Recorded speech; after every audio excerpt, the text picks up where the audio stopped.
What's up, Zensters? Uh, it's Monday, and I haven't been on for a while. And Zenny and I have been talking about, we should do something about the A's. Baseball hasn't been happening, and it's for a lot of us. This is the time of year when we're out at the ballpark, our kids are playing baseball, and it's coming to the end of summer or end of spring, and summer's about to come through, and we spend a lot of time watching the games, listening to games, and there are none right now with the whole COVID-19 shelter in place, lockdown, quarantine, whatever you want to call it. It's really kind of taken that away from us. As right now, we should be in the middle of NBA and NHL playoffs. Um, we probably weren't going to be doing a whole lot around the Bay Area, being that the Warriors and the Sharks were uh, minus a miracle not going anywhere. Um, you know, uh, with with this whole disease thing, it's hard to say what's going to happen if there's going to be a season in the first place. And the real hard part about it is, um, one, it's affecting teams, players, more specifically coaches and staff, and older players who've since retired. Um, they're getting sick, and this disease has hit the A's relatively hard. That we know of. There's been three notable cases. First was Webster Garrison. He's a Stockton Ports coach. He's a really well liked guy, and he, by all accounts, nearly died. He was on a ventilator for some time, and looks to have recovered. But just this last week, Miguel Marte and I apologize if I pronounce his name wrong, but Matt, I want to say Keo. Um, uh, I didn't know a lot about those guys.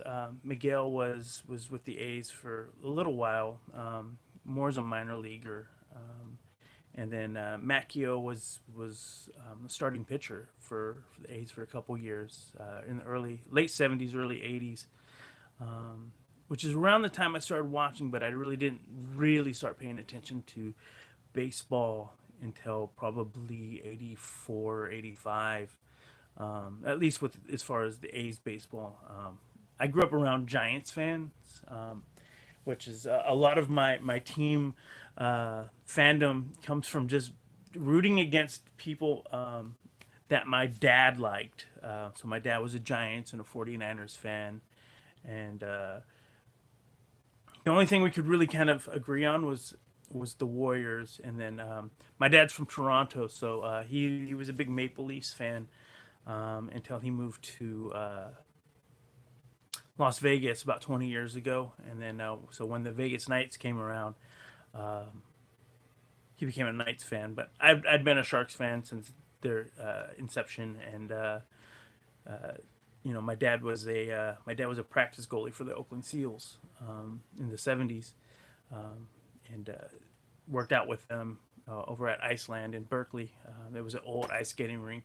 It's now some sort of sporting goods store, which is really weird. I want to say it's Sports Basement that took over the space. For a long time, they couldn't get that area. They couldn't save Iceland, and then they built the Oakland Ice Center down in the uptown area, and the Sharks run that now. But anyways, it's just being an A's fan, which is really funny. Is my first A's game happened to be also Ricky Henderson's first A's game, so that was pretty special. Later on, I know my family, who I did go with to the game, were really, it was quite a buzz about this new kid. He was going to start. I had no idea. It was my first game, and I want to say that was 80 or 81. I could be really off with that. I was really small, so I don't remember a lot of the details other than I got one of those little felt flags. Um, and we if you guys remember the way that the place was configured before, where there was the stairs. I guess it's still kind of the same, but you had the stairs going down the both sides, and we were on the third base side, um, and we were right on the railing, and so you got to see the guys warm up and work out, and you're right there by the you know the bullpen. I don't remember if it was the bullpen back then, but I just remember it being a much different Coliseum and a much different experience than it is now. Probably because it was more open, and you had you had the ivy and the fence in the back, and you didn't have that big, you know, monstrosity, casting shadows on you. Mount Davis, that didn't come for a good 20, 25 years later.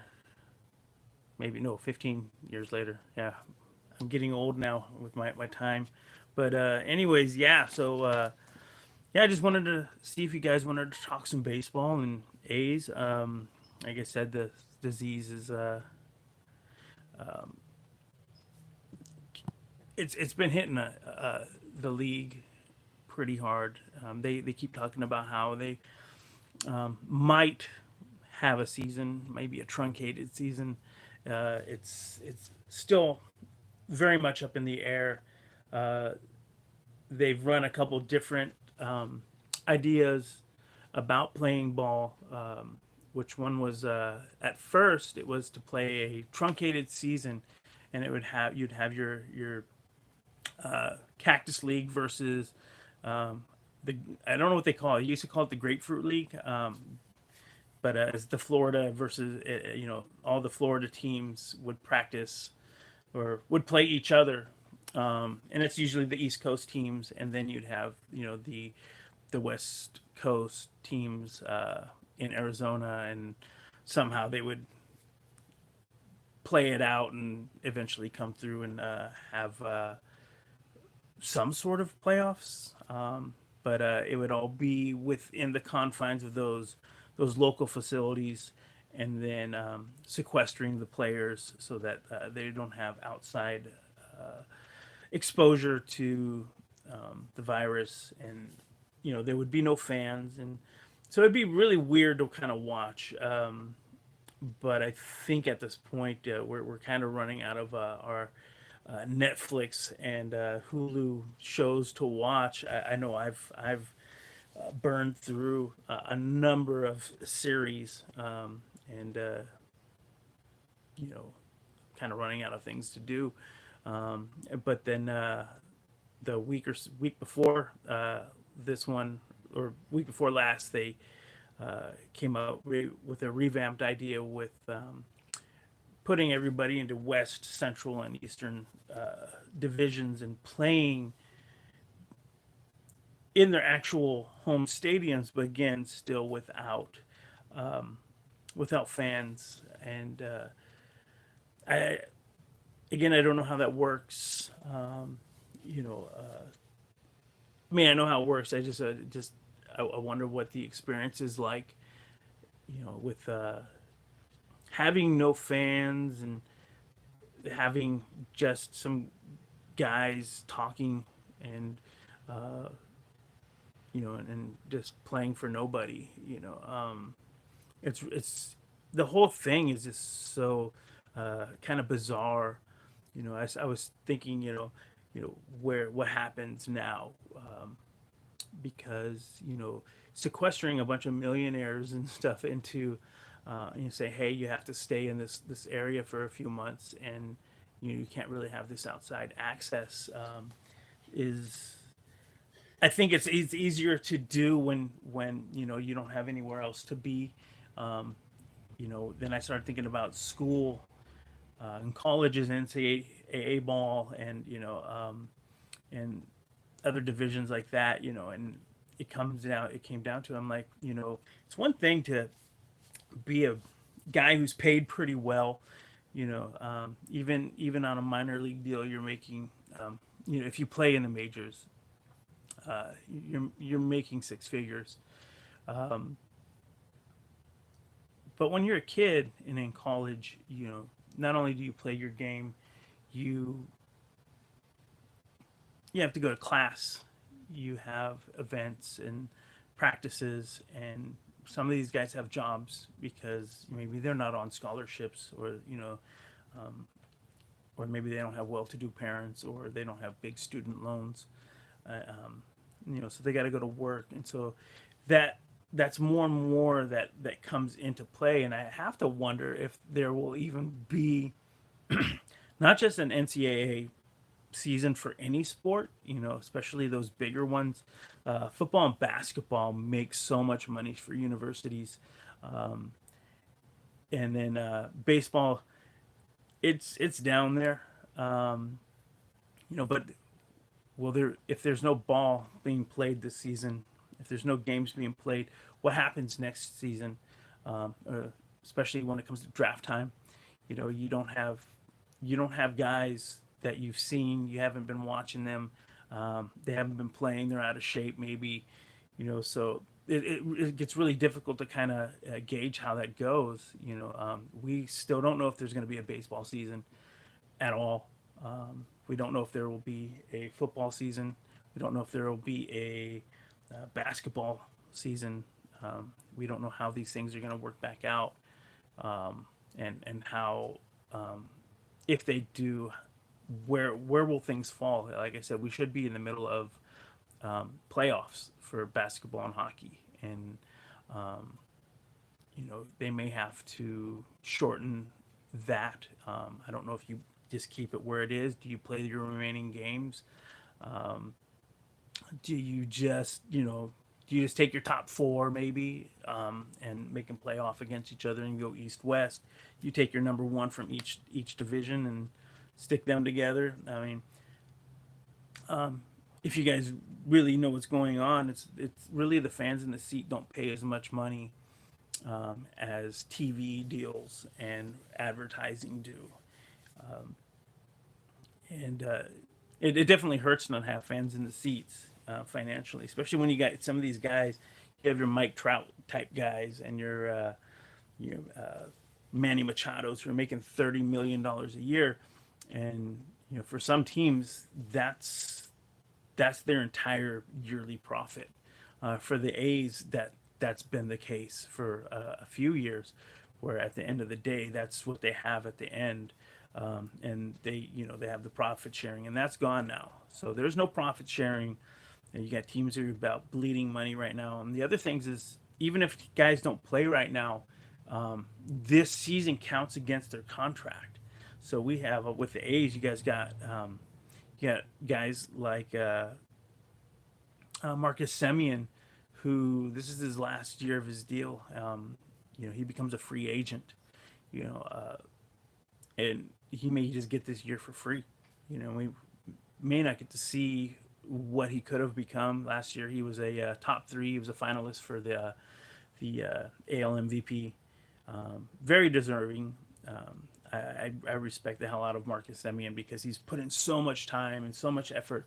A couple years a couple years ago when he came on, he led the entire league in errors, which was, we were all shouting, get rid of him, trade him, sell him, whatever we got to do, fire him, put him in the minors, and then with the help of Ron Washington, he really put it back in, and he worked his butt off, and then he's been again an MVP finalist, and I believe he was also up for some Golden Glove awards. So I mean that was a huge turnaround, and then just not just that, but he's also become a leader on the team. He's such a quiet guy, but to understand that all that he's done and all the experience he has, and all these young guys that are on the A's, He's I hopefully will the A's guys will put a good offer out there and sign him long term. But the real impact of this is you have guys like Matt Chapman and Matt Olson who will be coming up on their contracts pretty soon, and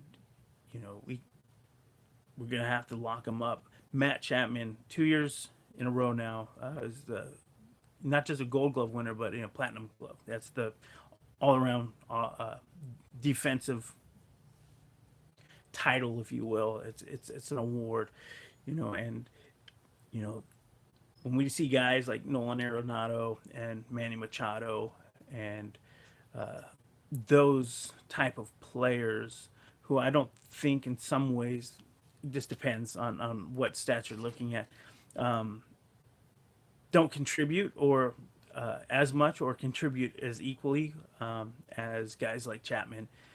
Chapman's going to be a guy you minimum 20,000 or $20 million a year, and I would put it probably closer to that 25 to $30 million mark because you'll get someone and who will pay that money. You'll get your Yankees or your Dodgers or Red Sox or who knows. I mean, um, the A's they have to dig deep for that one, and Matt Olson will be another one of those guys that they're going to have to dig deep for. Again, another two-time Gold Glove winner. And they're young, they're so young. I don't think we've even seen them hit their peak. You know, um, you know what this would be their fourth season. I think it would be technically their third as being starters through a full season. They came in mid-season 3 years ago, but you have guys like that. You're going to start seeing that payroll come up, and you got Stephen Piscotty. You're going to have to make decisions about guys like Mark Canha and Marcus Semien. We already talked about. We have pitchers who are kind of coming into their own, and the A's are notoriously cheap. Who knows what they'll do? Um, if you guys have any questions or thoughts or anything, by all means chime in. But anyways, yeah, as far as locking up guys, it's going to be tougher when there's no money coming in. The other issue with money not coming in and this whole shelter in place is the whole stadium issue. You can't build it if you have no money. Um, the A's have been pushing forward through the civic duties of getting a stadium done. They're still doing community meetings. They're doing them over Zoom and that sort of thing. And they're kind of at a disadvantage in that area because they always relied on a big public response, especially a fan response coming in and checking out or being vocal in these meetings, showing support. The longshoremen have been kind of a thorn in the side, and um, I've actually talked to them. I've talked to the president of the I think it's ILWU 10 out of San Francisco, and the longshoreman union in Oakland really doesn't run the Oakland uh, docks, the port of Oakland. Um, it's all run out of San Francisco, and um, if you listen to the news around here, it's extremely San Francisco centric. You know, everything bad happens in Oakland, everything good happens in San Francisco. Um, if something good happens in Oakland, uh, it's a small paragraph at the bottom of the page. But they will report on every murder, um, every sideshow, every political clash, anything that's bad. They will blow that up. Um, nothing's happening with the Howard Terminal proposal. It's not dead by any means. It's affected by a couple of things, and which is where I'm going to right now. I'm just being a little long-winded with it. So the community meetings are still happening. There's a lawsuit about the EIR, the environmental report, is that Longshoremen Union and people who back them are saying that Gavin Newsom didn't have the authority to fast track it because his authority expired at the end of last year. And I don't know what their defense is to that. I don't know if they have a defense, but that's the state of things. And because basically courts are closed, and the way things are just moving right now, I don't see them, if they do stick with Howard Terminal, I don't see it happening nearly as soon as they'd like. We might have to push it back. Maybe there's a big window. Who knows? I don't want them to rush this like they do, like we're seeing with the Raiders stadium, where they're just trying to meet this crazy deadline, and it's putting people's lives in danger. There's accidents. There's shoddy workmanship. We don't want to see that. We want this to happen in Oakland. Luckily for the A's, if that happened, they do still have the Coliseum to play in. But the problem is, a lot of infrastructure issues were going to be handled by the city of Oakland. And if we're not working, and if this thing goes long, and the expected the effects of this is not going to go away as soon as we all get back to work. It's going to linger for months or years, more than likely years, and it's not a good look. So if Oakland doesn't have that money has to come from somewhere, and that might kill the project, or they'll have to find some other way of securing funds for it. That being said, it's not dead. It's just going to be a wait. Who knows how the environmental review lawsuit will go. All the opposition really seems to be centered around that longshoreman union. Those, and like I said, I've talked to those guys, and it seems really fishy. They don't really care about the people who live around Oakland. Their reservations and their arguments against it seem pretty one-sided. They seem, that it's they want to keep that area for themselves. It's going to protect jobs, but the jobs that are currently there are truck workers. Right now, it's for the last couple of years, it's been a storage facility for the containers, and it hasn't been used.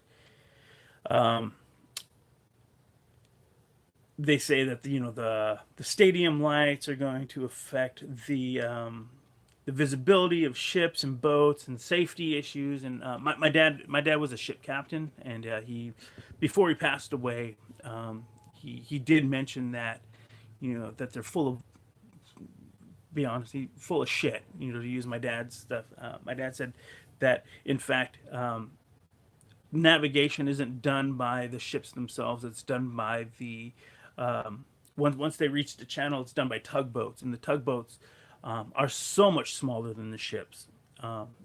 They won't even be affected by it. As far as that light, it'll actually illuminate the channel better, so that they have, it is pretty well lit. If you look out in the Oakland skyline, and you see that bright spot, it's all the port. It's all that lighting out there, and the lighting issue aside, it's not blinding ships. It's bullshit, and that's what it comes down to. They're grasping at straws. They talk about the residents of the area.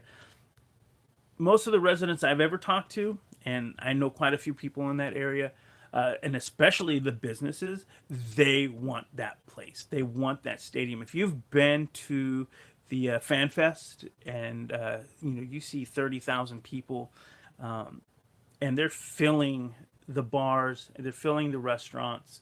Um, if you there's no large job cuts. That's all bullshit. There's the job cuts that are there. Like again, Howard Terminal is a storage facility for no other reason as they're not doing anything else with it. Those guys aren't even the ones who are using it. The Teamsters are the one who are using it, and the Teamsters back the project, not the dock workers. That even though it's a port, it's not, and it's part of the port. They're not offloading or loading ships there. Um, the truckers are Teamsters, the majority of them, and the ones who aren't, they're independent. There's so many guys out here who are just running uh, independent trucks, and I know a lot of them. Um, this is a one-sided thing. This is all coming out of San Francisco, mind you. This is not coming out of Oakland. Um, I don't see a problem with Howard Terminal going through. I just think it's going to be delayed, just because of all this. Again, because of courts and public hearings and stuff are going to be kind of curtailed, because people can't gather, or at least not safely or whatever. Are there still concerns that the A's may really relocate Las Vegas or Portland or wherever? I don't see that happening. Um, the A's have this area to themselves, and unlike the Raiders, I think than um, they're smarter than that. I don't think they're as smart as they could be. Um, as we've talked about a lot of times with Zenny has talked about, is the value of this area is so understated.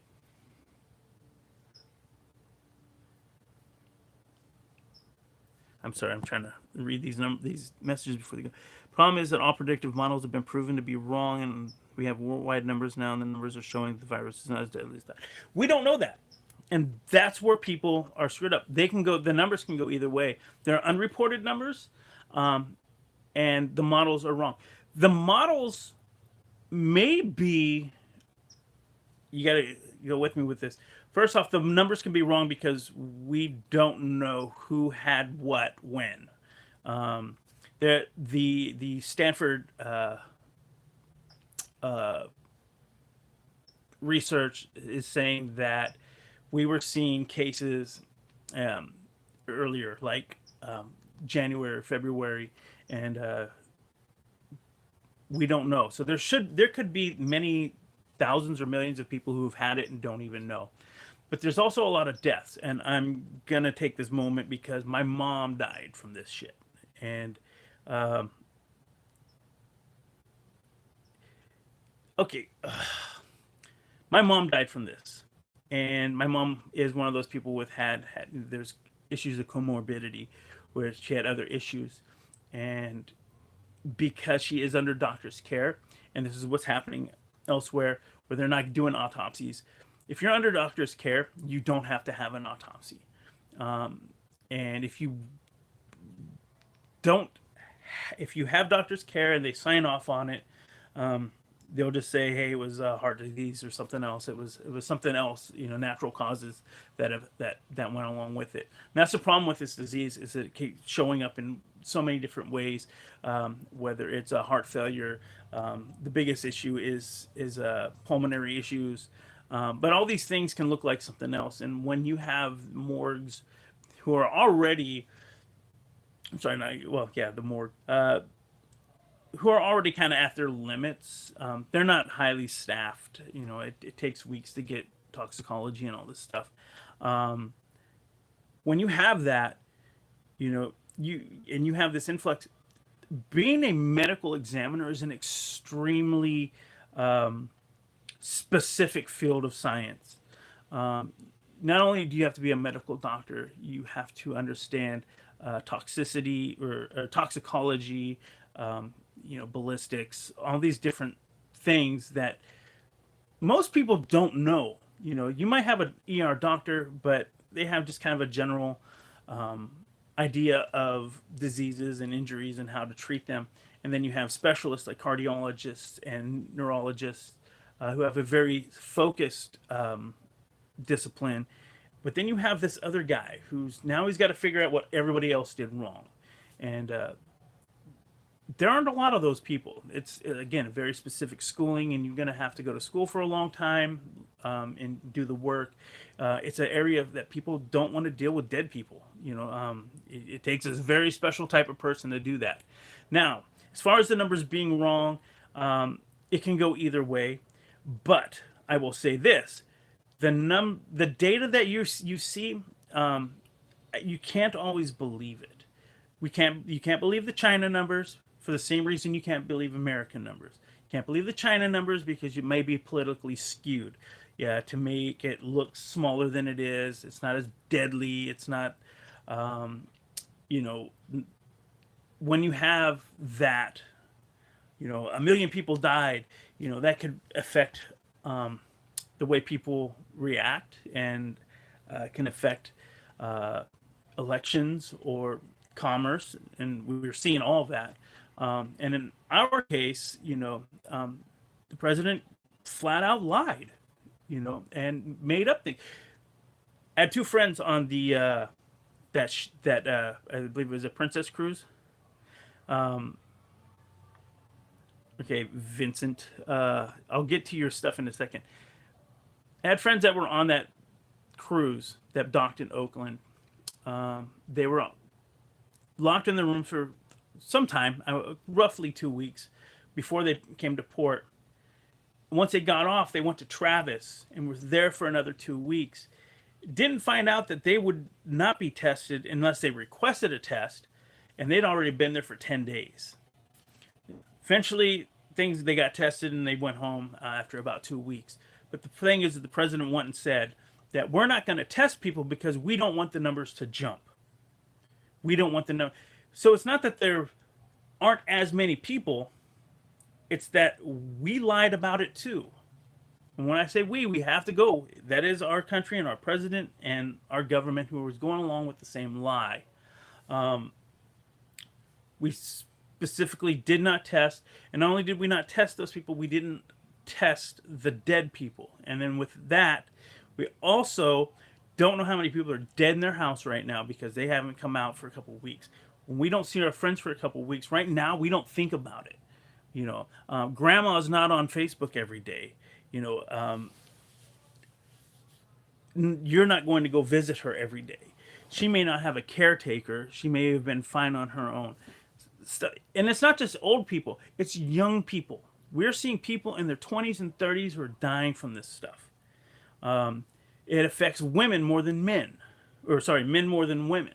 So there are these other mitigating issues. As far as we're not seeing those numbers of deaths, maybe it's because we're not all outside right now. It's not because we're all locked up, or in spite of being locked up, that the numbers are low. It's because we're all staying away from each other, washing our hands, wearing masks, and that sort of thing. It didn't affect some places as well as it did others.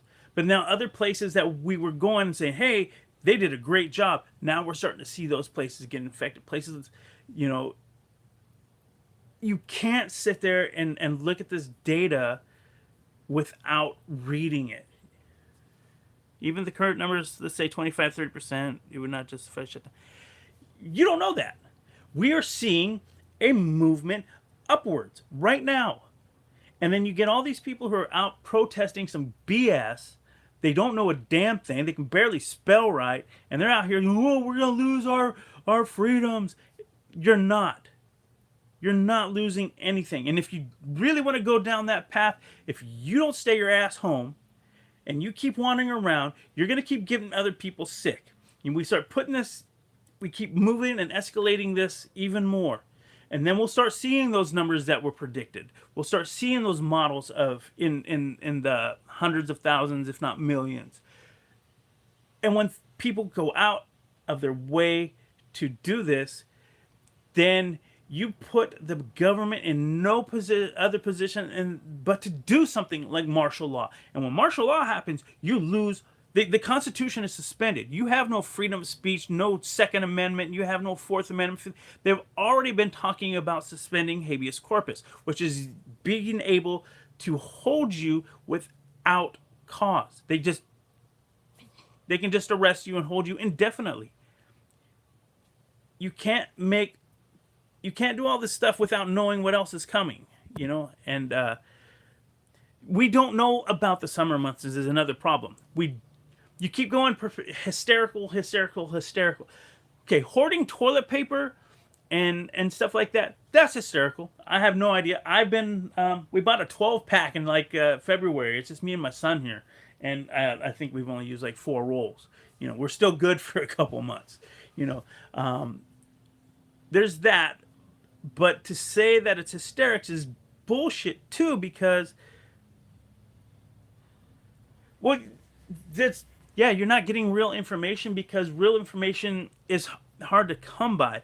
You have government issued stuff where it's kind of half and half. If you're getting information from one source, they're telling you one thing, and then you got the president on TV telling you maybe if we hit you with a beam of light or use some sort of disinfectant. It's like, dude, who are you going to listen to? I'm going to listen to doctors. I'm going to listen to specialists and scientists who are doing the research, not some yokel who made his fortune by bilking people out of money and being a slumlord and a scam artist. I'm not going to listen to that guy, and I'm not going to listen to a guy who's shuts down the experts and fires them. If you're going to put all those best people in, put in the best people. Sit back and be quiet. You don't know everything. And then we got people who don't understand anything, and they're just going, oh, well, I got to go back to work. You do need to go back to work. Eventually you do. Absolutely. And this is tough. I don't have any extra money coming in. I'm a photographer. I work in a lot of different areas. Even in the news business, there's not really anything here. Nobody wants to go out and do these stories. Nobody wants to, affect their health. And some of these jobs just don't exist. Places are shutting down left and right. But the people who are going to work are coming back sick. We'll use notable things that we talk about here. The Raiders Stadium. There's I think it's 13 or 16 known cases. That number is likely to climb, and that's not the only one in Las Vegas that's affected. Other construction projects in Las Vegas too are affected by the virus, and people are going home. You have union workers who are saying we're not going to go. There was a Tyson chicken factory, 900 workers, 900 have it. People are going to work whether they like it or not. Doctors, guy at Walmart and Target, your grocery workers, the guys in the fields, construction workers, police, firemen, paramedics, people who are essential workers right now, they're getting it. They're contracting it. They're bringing it home to other people. And everybody keeps saying, well, we need this and we need that. No, what you need right now is a government that actually does the right thing and helps the people. Instead, we're trying to prop up billionaires who can afford to lose some money over the people who can't. And I think that's wrong. It also should show you how screwed up things are right now, because they'll never let a catastrophe or an emergency. Okay, dude. Vincent, is that your name? Um, you have no idea what's going on, and it's really hard to explain. You wear the face mask not to protect you, but to protect other people. One, the biggest problem with this disease is that it uh, it can be dormant. I don't want the word for it, but um, you can have it and spread it for a couple weeks without knowing you even have it, without showing so much as a symptom. You could have it, never have a symptom, no big deal, and still be carrying it and transmitting it. And that's what's really dangerous about it. Now, when you wear a mask, when you have a mask, you are protecting the people around you, not protecting yourself. The whole stay-at-home order isn't necessarily so that you don't get the disease. It's to slow the spread of it so that we don't all get it at the same time and overwhelm the hospitals. It's not so that we don't get it. The chance, when you look at everything, that's all the data and everything that they're telling you, it's to tell you that you will get it. Most likely, we need a like 70 or 80% infection rate to gain what herd immunity. We all, or the most of us, need to get it at some point. I believe I had it in late January, early February, and I'm still waiting on word about getting a antibody test. Here's the other problem: we don't know. It's so soon. We don't know whether if you have it, it will come back or not. So just having it once doesn't necessarily mean. Oh, by the way, Vincent, Vincent, I'm sorry that your chat keeps going away before I see it. Vincier, are you a doctor?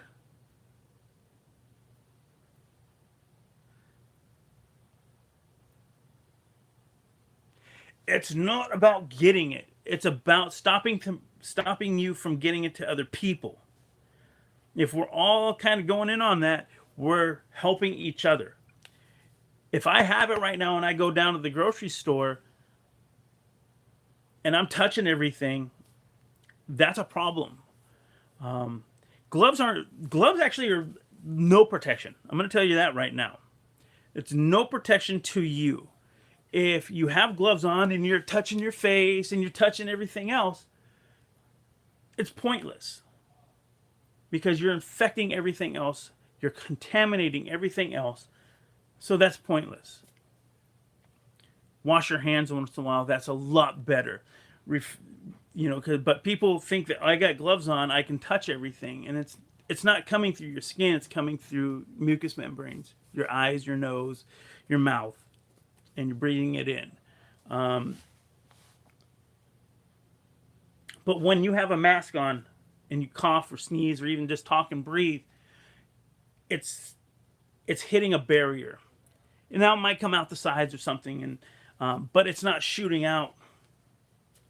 So it's, even if it's a small bit of precaution,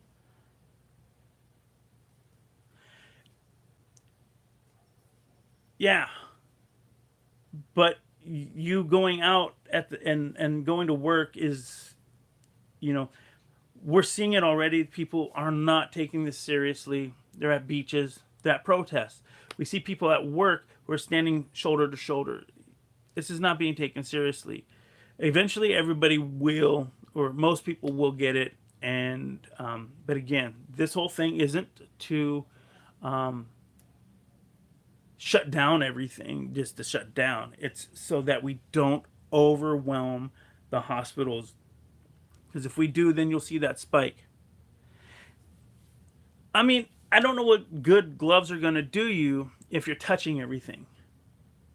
If you're going to go from one place to another, okay, supplements and all that is great. Build up that immune system. Go for a run. Do some exercise. Keeping your lungs in order apparently is a really great thing. I've heard this from a number of doctors and pulmonary specialists, where getting oxygen into your body, is actually a really big deal, because the stronger your lungs are, the more likely that you won't, if you do get it and it goes south, that you won't need a ventilator or something else. And apparently ventilators are a big issue, because they actually hurt your lungs. And we're going way off track here. We're supposed to be talking about baseball. I would hope that you would get yourself more information. Okay, you know what? Yeah, it's sure it should be studied. Vaccines should be studied. Lots of things should be studied, but I'm not taking medical advice from a quack. The president isn't a medical specialist of any sort. He won't even take the advice of his own doctors that he has on his staff. You got guys like Mike Pence walking into places without a mask, like, prayers and are going to help you with this. It doesn't care. If who does it, what research are you doing? Because, I mean, if you're doing actual research, getting peer review and all that, by all means, do it. But if you're looking at YouTube videos and stuff, like if you're going around and reposting that stuff from the two doctors from Bakersfield, let me tell you something. One, they're not licensed to practice medicine in California. Two, it's a huge conflict of interest, because they're running a clinic. So the third part is that they're using data, one that hasn't been checked by anybody other than themselves. It's all anecdotal. These guys have been ripped apart by actual doctors. They lied. The Kern County said that we don't agree with them at all. People don't agree with these people. None of the studies at this point are real. They're hypotheses. People are throwing out stuff, but it's not real. It hasn't been studied long enough. This disease is what, now 7 months, maybe roughly 7 months. I mean, it takes 18 months to get a vaccine to the market, minimally. I mean, that's once you have it, 18 months. You've got to test it, and you've got to look at the long-term effects. None of these, there are no studies that have been published that are peer-reviewed studies. They haven't been properly published. They haven't been peer-reviewed. And not just peer review, you actually have to have somebody else do basically try and recreate. That may be part of the peer review process, but it's usually peers are going, yes, I agree with that. But nobody's doing that yet. We're not there yet. We're so early in this that we're all just making shit up as we go. But I'm going to listen to a doctor. I'm going to listen to an immunologist and a virologist, and that type of, and the people who have, boots on the ground and stuff, over some guy who throws away such good information if it doesn't meet his needs.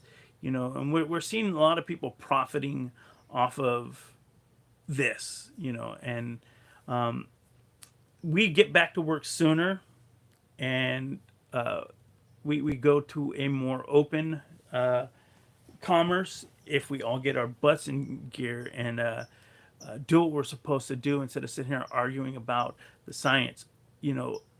By all means, if you're going to go out there, go out there. Okay, you know what? I can't take what you're saying seriously, because it's trash. Sorry, you're reading stuff. I'm going to pronounce it, the chloroquine or whatever it is. It's also extremely volatile. It's dangerous. Sure, it works, and then but it's also doing damage on its own.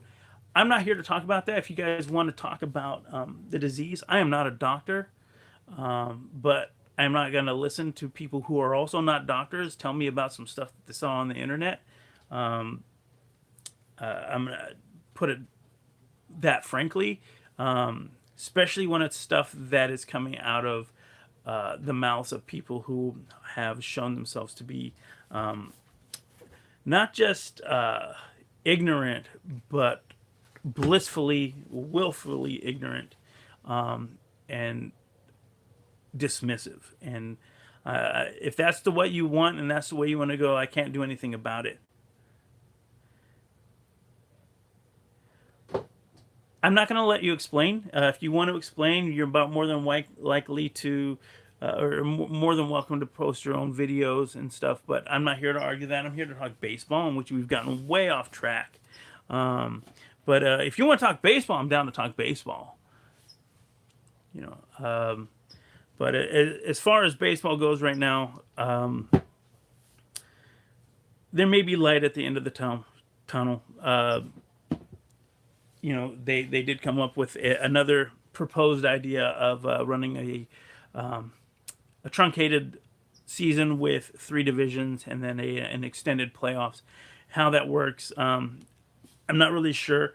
There was talk about the season going into November and then the playoffs into December and possibly even into January, really cutting into the NFL.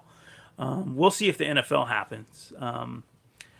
Again, we don't know if NCAA stuff will happen, just because it's much harder to handle that sort of thing.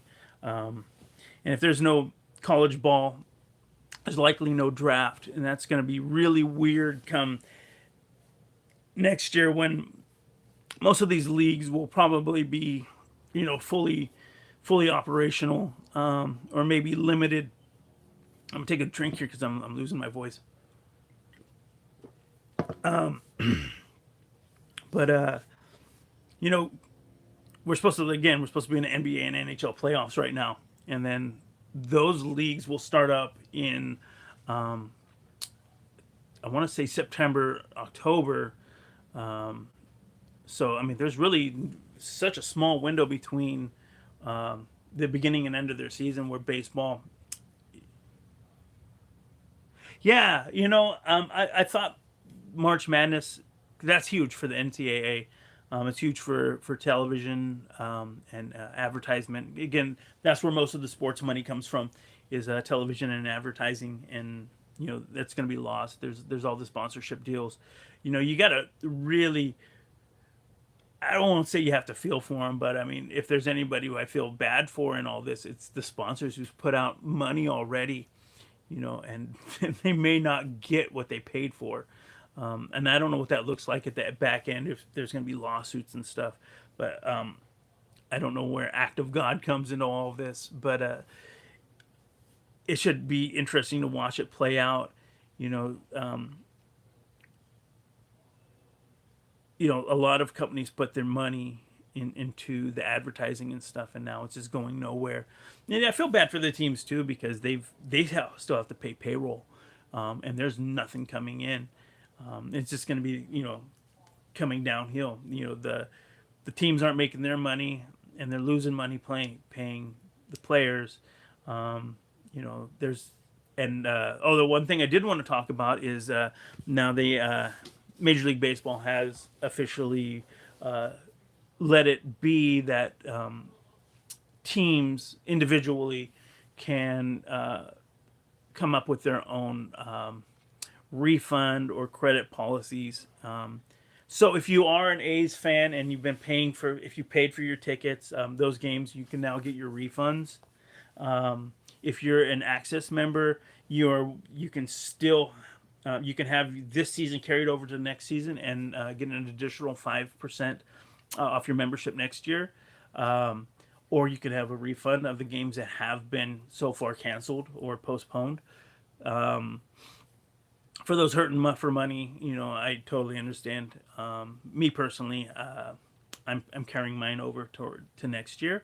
The really weird part is, where does this go? Because I can see it happening in 2 different ways.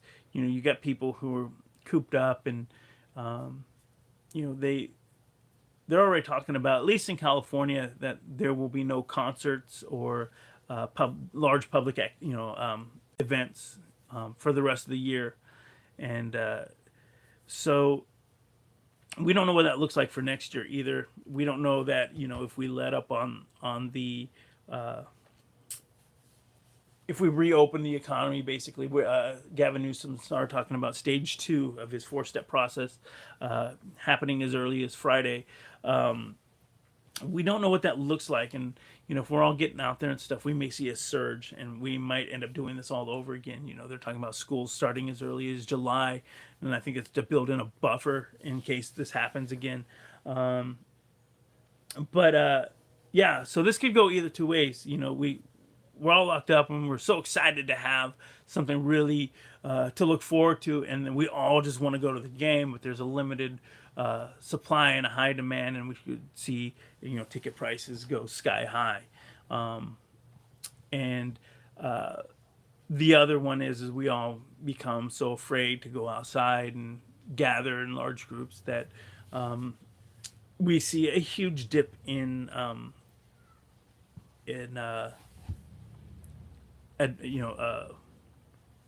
my brain, I'm losing the word for.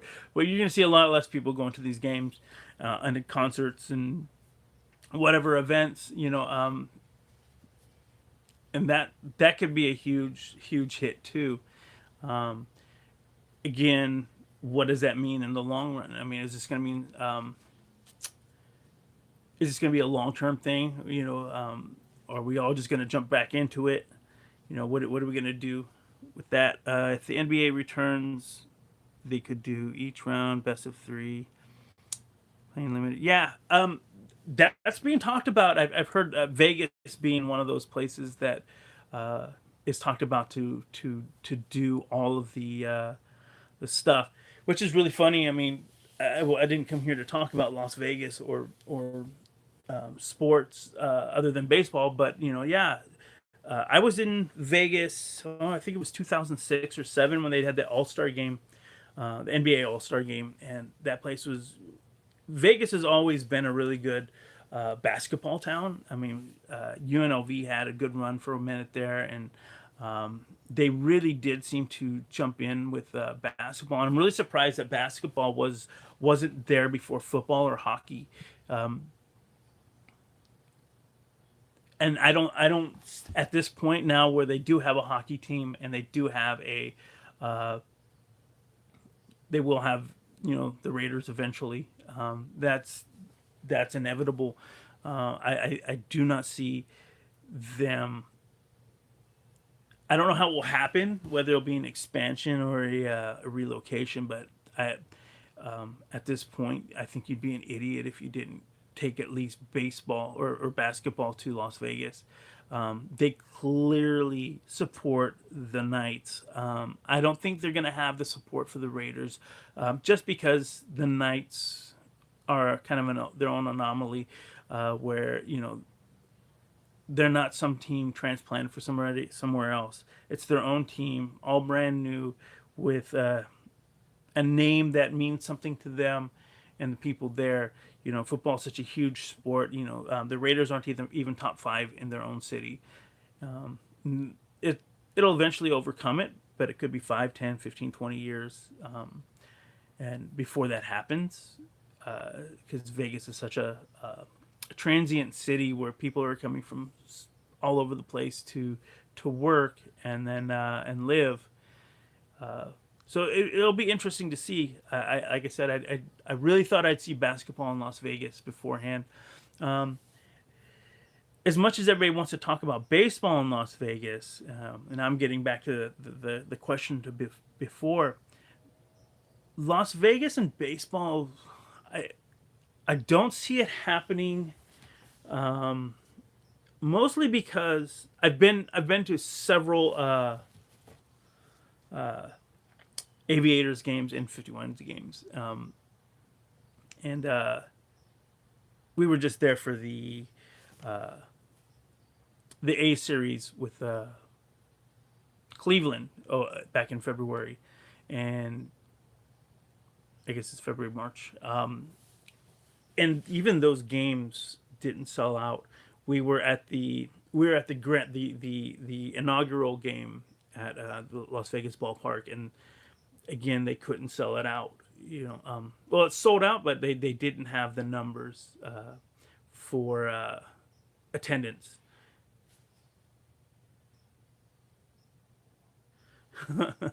Well, it wouldn't be a bad name. Um, yeah, they should be called the Sins. Uh, it's I don't really see Las Vegas as a real big baseball town yet. They're having a hard time rallying behind a AAA team, and I understand it's minor league baseball, um, and so you're always going to have attendance problems. It's a nice ballpark. It's not the nicest minor league park I've seen, but it was an interesting place. But I was there for the inaugural game, which was sold out. But we came back the next day for the second game, and it was a ghost town again. And maybe with a major league team. Oh yeah, well yeah, that's Las Vegas nickname, Sin City. Yeah, I don't think that would be the name. I think people don't realize that a lot of what's going on in Las Vegas is driven by Mormons. A lot of the change in Las Vegas. There's been a real push in the last 20 years or so. Sorry, uh, there's been a real push in the last 20 years or so to become more family friendly because you're getting a lot of people coming from Utah into Las Vegas. At one point, Las Vegas sits in between two counties, and it was really funny. Is in one part of Las Vegas you had different rules than in the second part, and one of those ones that was most notable was strip clubs. So when I was younger and I would go to Las Vegas, that's what you do. You go and you hit the adult entertainment, and like you'd have one strip club. It would be like full nude stuff, but there was no alcohol. And then on the other side of the city, you would have. You could only be topless, but you had alcohol. So it was just like weird little things like that. But at one point, they were talking about doing like a theme park, and you started seeing more stuff come into Las Vegas. It was more family friendly entertainment, and but the Mormon push is still going on, and it's becoming more and more prevalent as those that group basically, if you want to, that the Mormon people are now gaining power in government and stuff, and so they are moving the way legislation works and how things are done. So in that case, unfortunately, I don't think the Sins would work, but it's a fun play on it, especially if you had the Phoenix Suns playing. I don't know. I mean, there were so many missed opportunities with the Raiders. I so my family lives in Las Vegas, and it's funny is like nobody's dropping their loyalties to their teams. Most of my family are 49ers fans. There's a couple of us who were Raiders fans or are still. But in Las Vegas, you have a lot of Seahawks and Broncos and ton of Cowboys fans. My brother-in-law is a Cowboys fan, but and Cardinals, and now you're starting to get a lot of Rams in there too. And lately when I've been there, I've seen a bit of Chargers, honestly, and I'm seeing it more than I'm seeing Raiders stuff. So it'll be interesting to see how it plays out when there's actually games to play. But as far as that goes, I think the Raiders should have rebranded. I think they would have the backing of the people a lot more.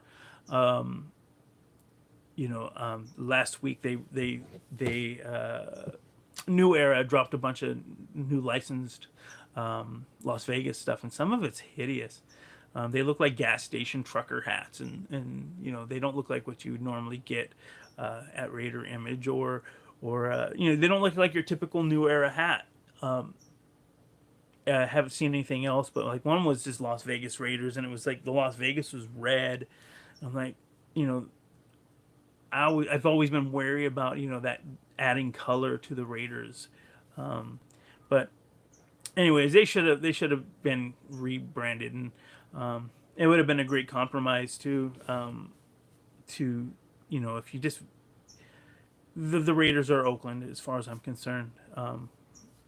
I think there will be a lot more visiting fans.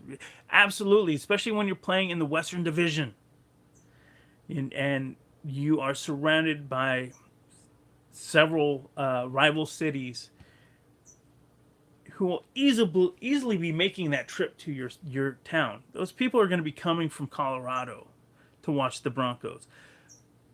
People are going to be coming from San Francisco if the 49ers ever play. People are going to be coming from Los Angeles to see the Chargers play the Raiders. You'll get a lot of Raiders fans too, but I don't know that the numbers are going to be so much that it's not 50-50 or even worse, and out of that fan favor. It's not going to be the Raiders that we knew, and the way that they're marketing it, and they're trying to make things. The Raiders are going to be something else. It's going to be akin to the Hollywood Raiders, that we saw in the 80s.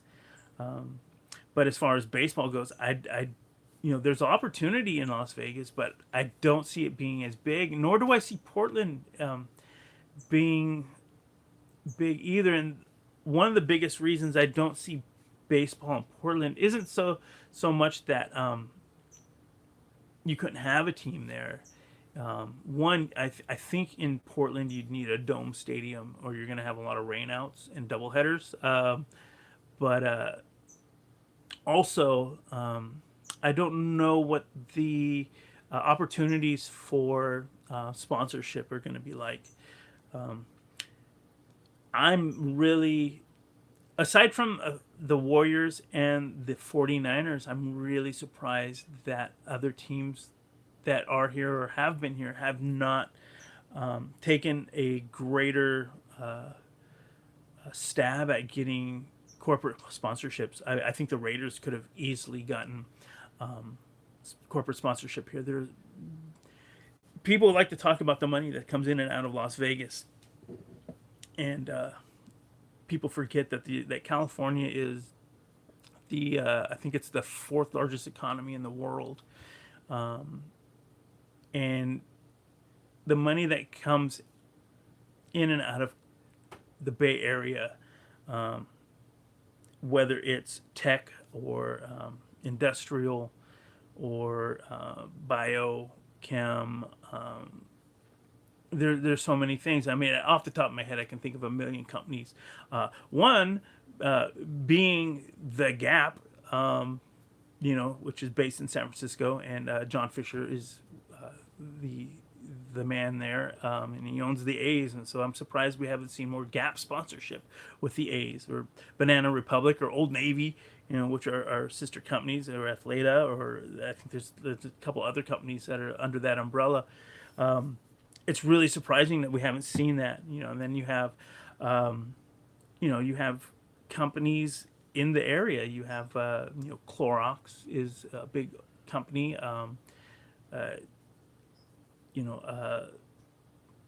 Kaiser surprisingly doesn't have a big role in all that stuff, but we're seeing companies like Dignity Health and a few others who are big into corporate sponsorship.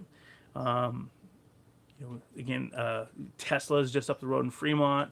San Francisco's full of them, whether it's Facebook and Twitter or Apple or there are so many opportunities for corporate sponsorship in the Bay Area and San Jose, and people just don't look at the oil. Might be the only thing I've really seen in the Bay Area that's kind of out there, which is I see a lot of Chevron. Obviously, we see Chevron that does sponsorship activities with the A's.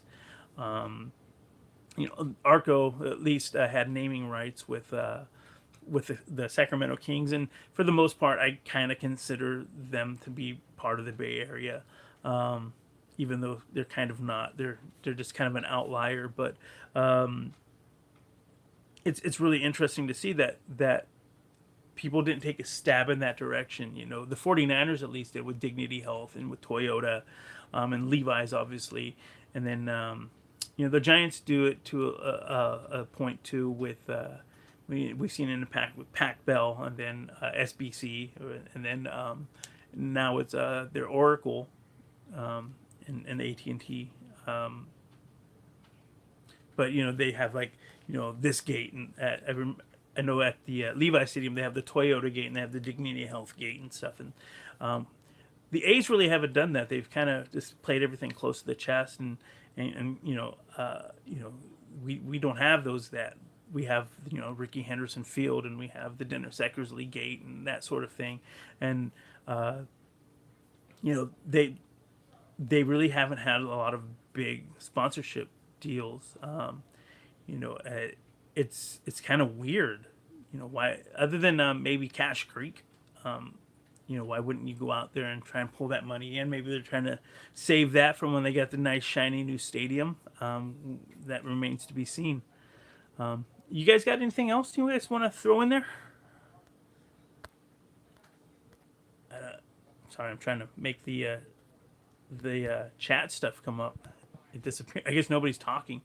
But hey guys, it's been fun. I've been on for over an hour and I'm dropping stuff. But yeah, so A stuff is still happening. If you guys want to, leave comments about whether, if you guys want to keep talking about stuff as it comes, by all means, leave it in the comments and stuff. And maybe we'll chat about this another time and maybe make it a regular thing. But until then, you guys, stay safe, wear your masks, wash your hands, stay home. I've seen way too many people hanging out at Lake Merritt and stuff, just barbecuing like it was 2 months ago. Anyways, have a good one, and we'll see you next time.